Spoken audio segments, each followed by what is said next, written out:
Hello good morning students, welcome once again. आप सबका स्वागत है, वेलकम है। तो हमारे प्रीवियस सेशन में हमने देखा था closed packed structure, close packing किस तरह से होती है एटम और मॉलिक्यूल्स की।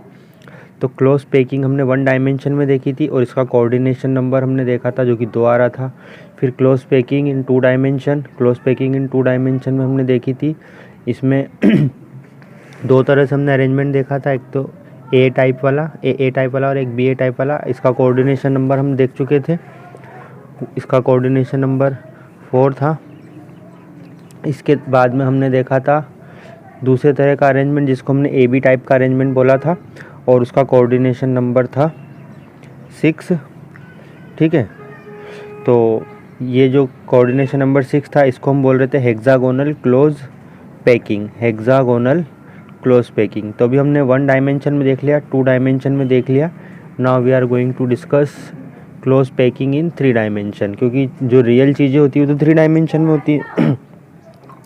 तो अब हम कैसे इसको देखेंगे। Stacking 2 dimensional layer one above the other, मतलब एक लेयर के ऊपर दूसरी लेयर रखेंगे। We discuss close packing in 2 dimension में। क्लोज पैकिंग 2 डायमेंशन में देखी थी जो कि 2 तरह की थी, एक तो थी स्क्वायर क्लोज पैकिंग और दूसरी वाली थी हेक्सागोनल क्लोज्ड पैक्ड स्ट्रक्चर। तो 3 dimensional close packing can be obtained from this. अब हम इसका 3 डायमेंशनल क्लोज पैकिंग स्ट्रक्चर देखते हैं। तो पहला वाला हम देखते हैं। ओके, इसमें देखेंगे 3 dimensional close packing from 2 dimensional square close packing. पहले हम स्क्वायर क्लोज पैकिंग की बात करते हैं। तो ये डायग्राम आप देखो स्क्वायर क्लोज पैकिंग का, हमने देखा था ये एक एटम्स एक स्फेयर है, फिर उसके जस्ट पास में दूसरा स्फेयर है, फिर इधर तीसरा, इस तरह से एक के बाद हम इसको जमाते हैं तो स्क्वायर क्लोज पैकिंग बनती है। ये 1 डायमेंशन है, इधर वाली ये दूसरी डायमेंशन है और ये इस तरफ वाली 3 डायमेंशन, मतलब लंबाई चौड़ाई और ऊंचाई, 3 चीज़ें हैं यहाँ पर, लंबाई चौड़ाई और ऊंचाई। ठीक है, तो इससे आप देखोगे तो ये जो अरेंजमेंट है इस तरह से जब आप इसको जमाओगे, जैसे एक लेयर है, इसके ऊपर वाली जस्ट ये सेम टू सेम लेयर है, फिर इधर सारी लेयर एक जैसी है, फिर इस तरफ भी ये सारी लेयर एक जैसी होंगी।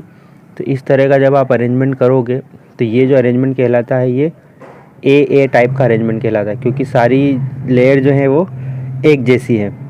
बहुत सारी इस तरह से हम लेयर अरेंज कर सकते हैं और इसका अरेंजमेंट ए टाइप का अरेंजमेंट कहलाता है। The latex 10। इसके बाद जो लेटिक्स बनेगा वो लेटिक्स बनेगा आपका सिंपल क्यूबिक लेटिक्स। ये देखो ये बन रहा है सिंपल क्यूबिक लेटिक्स, ये प्राइमिटिव टाइप का होता है। प्राइमिटिव क्यूबिक यूनिट सेल बनेगा जो हम पहले देख चुके हैं। This primitive cubic unit cell. अब हम बात करते हैं 3 dimensional close packing from 2 dimensional hexagonal closed packed structure. ये हेक्सागोनल क्लोज्ड पैक्ड स्ट्रक्चर में अब हम 3 डायमेंशन में देखेंगे। 2 डायमेंशन में हमने देखा था ना हेक्सागोनल, ये ए बी टाइप का अरेंजमेंट देखा था, ए बी टाइप का अरेंजमेंट। इसमें देखो इसका कोऑर्डिनेशन नंबर, इस वाले एटम का कोऑर्डिनेशन नंबर क्या था, 6 था। इसके पास में 6 एटम लगे हुए हैं और एक हेक्सागोन बन रहा है नीचे, ये 2 डायमेंशन में। अब ऐसा इसको अब हम 3 डायमेंशन में समझने की कोशिश करते हैं। Placing one over the other. तो देखते हैं अब हम पहले वाला, ये वाला स्ट्रक्चर आप देखो, see this, placing second layer over the first layer.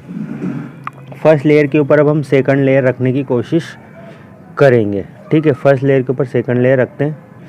Okay, देखो इसको समझने के लिए आप देखो, थोड़ा धुंधला धुंधला दिख रहा होगा, साफ साफ नहीं। ये वाला एक स्फेयर देखो, ये जो धुंधली वाली है नीचे की लेयर है, ये धुंधली धुंधली से हल्की सी दिख रही है आपको, ये उसके ऊपर ये फर्स्ट लेयर है। ये फर्स्ट लेयर कौन सी थी? नीचे वाली ए बी टाइप की अरेंजमेंट था, क्योंकि ये वाली लेयर और इसकी इधर वाली लेयर ये दोनों अलग अलग है ना।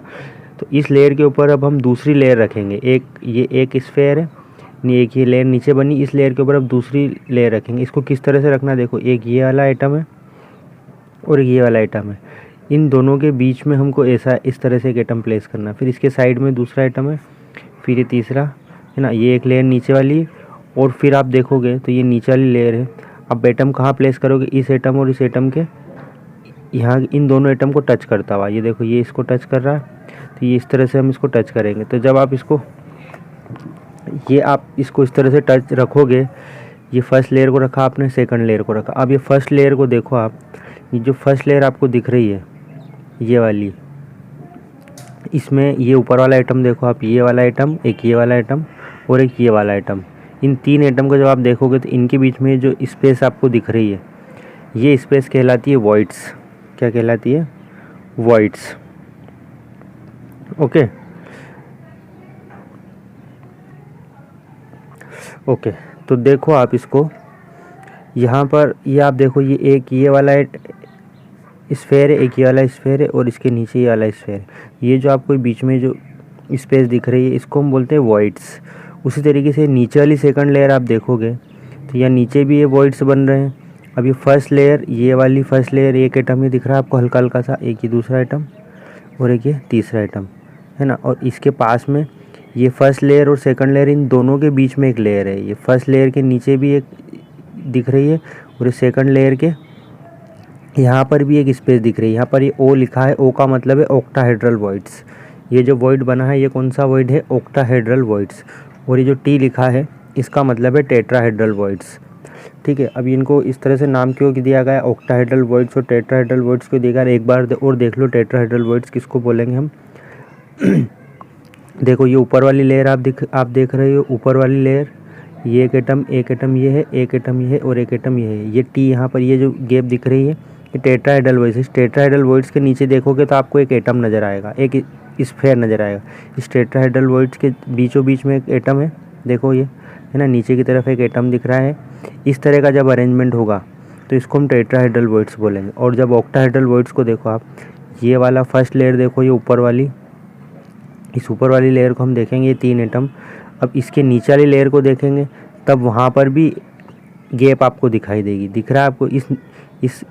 इस वॉइड के नीचे कोई एटम नहीं है, मतलब ये खाली है, नीचे की तरफ भी जगह है, गैप है, स्पेस है। तो इस तरह का जब वॉइड्स बनेगा, मतलब इस तरह की जब स्पेस बनेगी तो इसको हम ऑक्टाहेड्रल वॉइड्स बोलेंगे।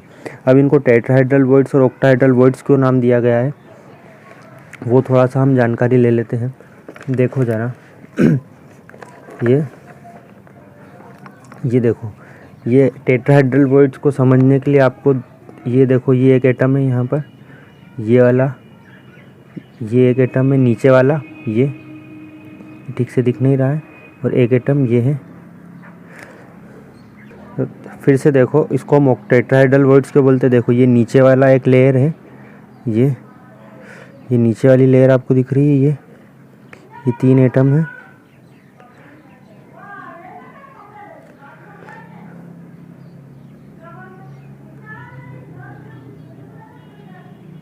ये देखो, ये नीचे वाले 3 एटम हैं, ये वाला एक ये और एक ये। तो ये नीचे वाले एटम में जो आपको गैप दिख रही है, इस एटम के जस्ट इन 3 एटम के नीचे की जो गैप है, इनके ऊपर जस्ट एक ये एटम या एक स्फेयर रखा हुआ है। तो आप इन 4 एटम है, एक तो ये ऊपर वाला और नीचे वाले 3 एटम, ठीक है। जब इनका सेंटर आप ज्वाइन करोगे तो आपको यहाँ पे एक ऐसा ही वाला स्ट्रक्चर बना हुआ दिखाई देगा। ये ऐसा एक टेट्राहेड्रॉन बनेगा, इन सब का सेंटर, ये ऊपर वाले एटम का सेंटर, ये इस साइड वाले एटम का, ये दूसरा एटम का और ये तीसरे एटम का। तो एक ऐसा टेट्राहेड्रल स्ट्रक्चर आपको दिखाई देगा, इसलिए इसको टेट्राहेड्रल वॉइड्स बनाया गया है। ये वाला स्ट्रक्चर आप एक बार और देखो, ये यहाँ पर ये 3 एटम है, ये वाले, ये नीचे वाली लेयर के 3 एटम है, ये देखो, और ये यहाँ पर आपको ये बीच में ये गैप दिख रही है, ये इस ऊपर वाले एटम को यहाँ से हटा के आपको दिखाएगा ये गैप है, इसीलिए इसको टेट्राहेड्रल होल बोला गया है। अब अगर हम ऑक्टाहेड्रल होल्स की बात करें तो ये किस तरह से बना है, देखो मैं आपको बना के दिखाता हूँ। पहले आप क्या करोगे, इसे 3 एटम लोगे, ये फर्स्ट एटम है, ठीक। उसके बाद में आप दूसरा एटम रखोगे इस तरह से, फिर आप तीसरा एटम लोगे। तो आप देखो ये गैप दिख रही है आपको। अब आप किस तरह से एटम रखोगे, इन 2 एटम के बीच में, इन 2 एटम के इसके यहाँ पर एक एटम रखोगे, फिर इन 2 एटम के बीच में यहाँ पर एक एटम रखोगे, और इन 2 एटम के बीच में यहाँ पर भी एक एटम आप प्लेस करोगे। ये आपको गैप फिर भी दिखाई देगी। तो ये जो गैप दिख रही है, ये देखो यहाँ पर अरेंज कर रखा है, ये एक एटम ये है नीचे वाला, ये देखो, ये नीचे वाला एटम है,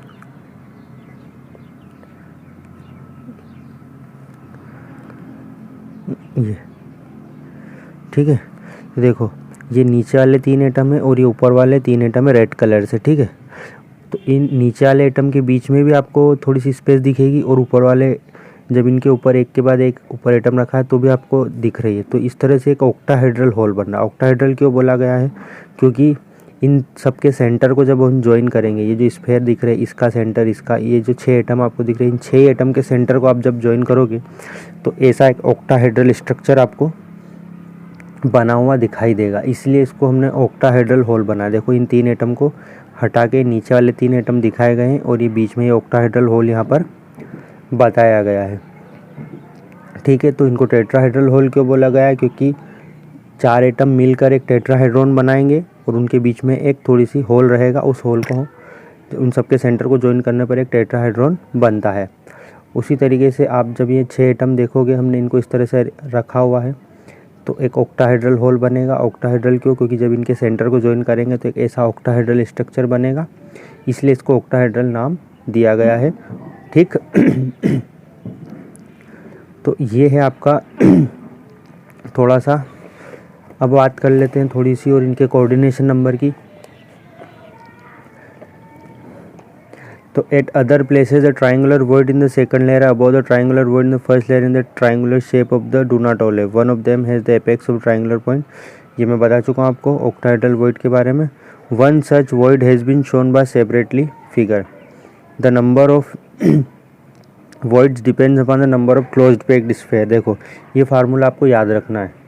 देखो let the number of closed packed sphere, मान लो स्फेयर मतलब आपके पास में n नंबर ऑफ एटम है, मतलब मान लो आपके पास में 100 एटम है। ठीक है, इसे इनको मैंने 100 मान लिया। तो ऑक्टाहेड्रल वॉइड्स कितने बनेंगे? उसके अंदर कितने वॉइड्स बनने वाले हैं? जितने आपने एटम लिए उतने ही वॉइड्स भी बनेंगे। तो 100 तो एक ऑक्टाहेड्रल वॉइड बनेंगे, और 2n, 2 मतलब जो भी आपने नंबर लिया उसका डबल, तो 2 मल्टीप्लाइड 100, तो कितना आ जाएगा ये 200। ठीक है, तो नंबर ऑफ टेट्राहेड्रल वॉइड्स कितने बनने वाले हैं यहाँ पर? 200। ठीक है, तो जितने आप एटम, जितने स्फेयर लोगे, जितने स्फेयर होंगे उतने ही ऑक्टाहेड्रल वॉइड होंगे। ठीक है, 100 लिए तो 100 ऑक्टाहेड्रल वॉइड, और टेट्राहेड्रल वॉइड कितने होंगे? जितने एटम लिए उसका डबल, 200 वॉइड्स होंगे।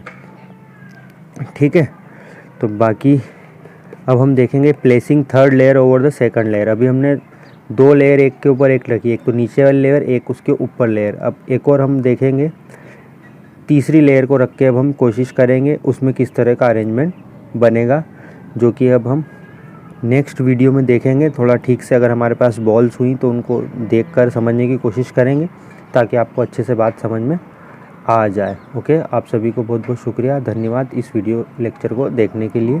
जो नहीं देख रहे उनको भी बहुत बहुत शुक्रिया।